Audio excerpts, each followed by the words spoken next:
2015년 미국의 한 대학생이 자신의 블로그에 노래 하나를 올립니다.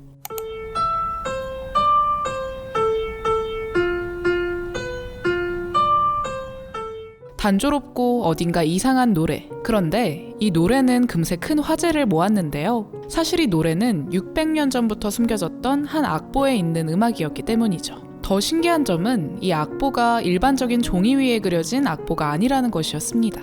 600년 전에 그려진 그림 속 한 부분에 그려진 악보였는데요. 악보가 그려진 곳은 다름 아닌 한 사람의 엉덩이였죠.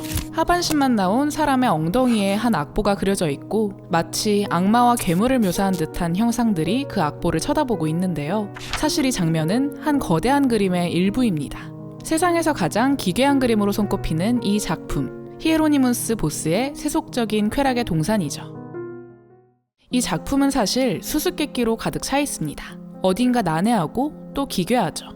공상영화에나 나올 법한 비현실적인 건물들과 상상에나 존재하는 괴이한 모습의 동식물들, 꼬챙이에 꿰뚫리고 있는 사람이라든가 사람을 마구 집어삼키면서 동시에 배설하고 있는 반인반수, 기묘하고 적나라하다 못해 끔찍할 정도인데요.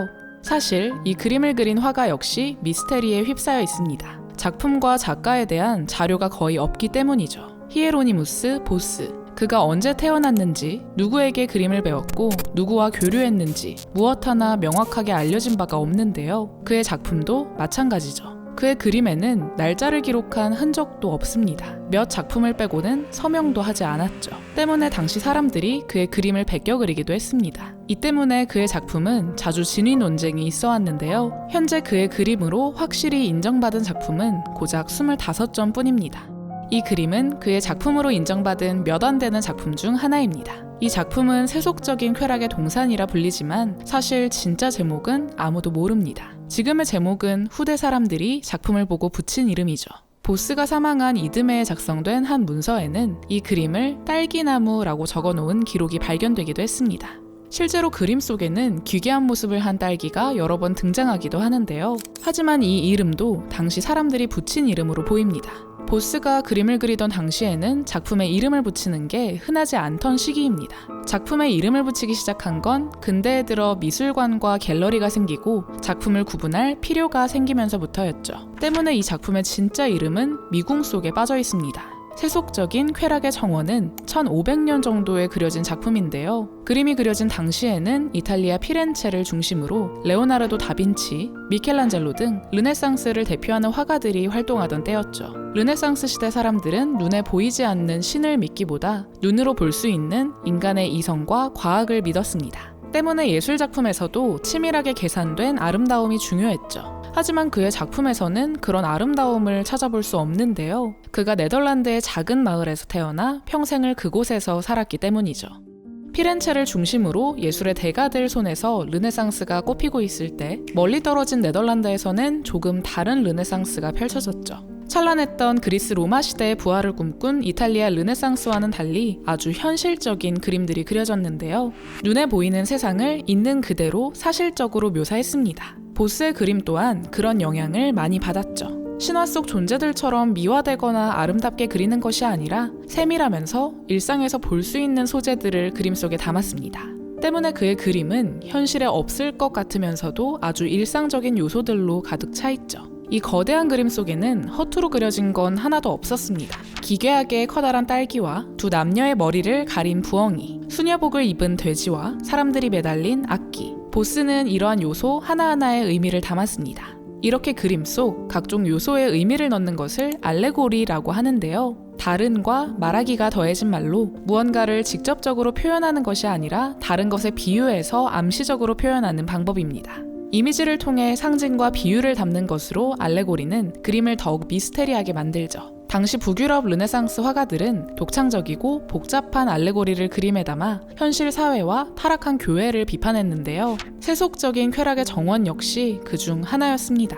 작품은 크게 세 부분으로 나뉘어 있는데요. 왼쪽 날개에는 아담과 이브가 창조된 천국의 모습이, 가운데 패널에는 타락해가는 사람들로 가득 찬 쾌락의 동산이 묘사되어 있습니다. 동산에는 흰색 기린과 뿔이 달린 유니콘이 신비로운 모양의 산들에 둘러싸여 있고 깨질 것처럼 금이 간 유리구슬 안에서 사랑을 나누는 연인들의 모습은 불안하기만 하죠.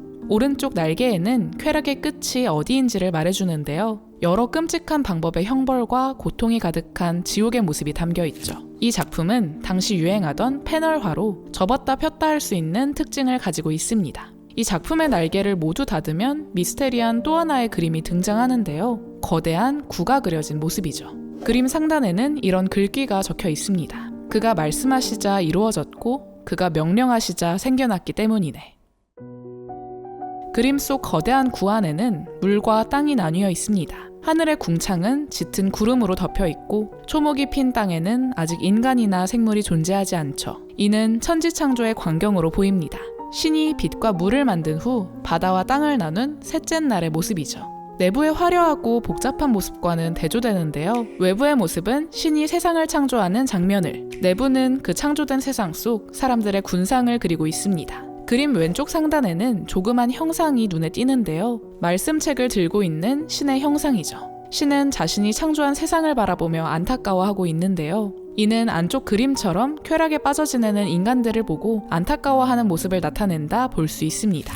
보스는 세상과 인간의 본성을 부정적으로 보았습니다. 때문에 이 그림을 통해 그들의 죄악을 신랄하게 풍자하는데요. 이러한 태도는 중세시대로부터 유래된 당시 북유럽인들의 관점이기도 했습니다. 중세에는 잦은 천재지병과 전염병, 전쟁 등으로 많은 수의 유럽인들이 죽음을 직면했는데요. 사람들은 세상의 종말이 1500년경에 올 것이라 믿었죠.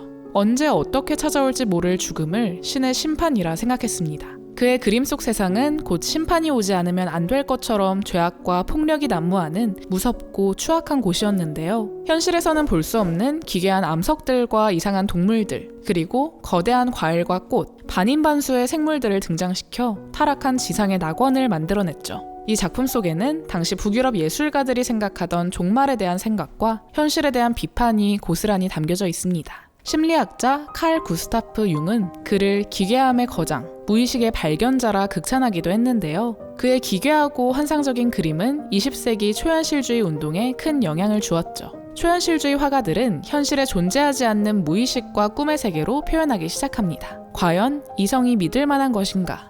이런 질문을 던지며 자유로운 무의식의 분출을 중시했죠. 이러한 철학 아래 마치 현실과 비현실을 오가는 작품들이 탄생했습니다. 보스의 작품은 초현실주의 화가들에게 크나큰 영감이 됐습니다. 작품의 복잡하고 난해한 주제를 생생하고 그럴듯한 이미지로 창조해내는 그의 능력, 아주 현실적이고 매우 환상적인, 아름다우면서도 기괴한 그림은 많은 화가들에게 충격을 줬습니다. 덕분에 20세기를 주름잡았던 초현실주의 작가들은 그의 작품을 오마주하기도 하며 500년 전에 그려진 그의 그림에 대한 존경심을 드러냈죠. 오늘날 학자들은 그를 인간 본성에 대해 깊은 통찰력을 지닌 위대한 화가, 작품의 무의식과 추상적인 개념들을 표현한 최초의 화가로 평하는데요. 기괴하면서도 상상력 넘치는 이 그림에서 여러분들은 어떤 것이 느껴지시나요?